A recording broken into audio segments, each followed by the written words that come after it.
Welcome back to another technical deep dive here in the debug zone.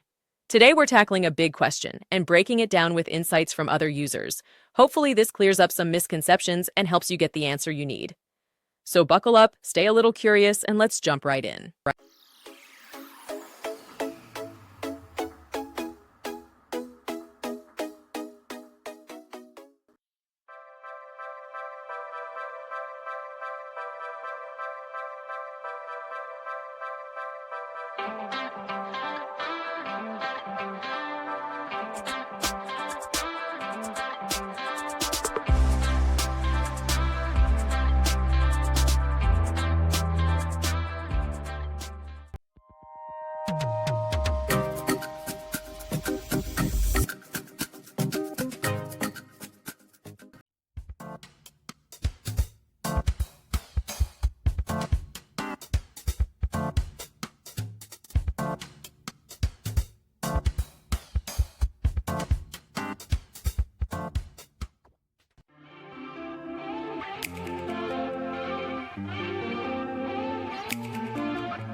And that's a wrap.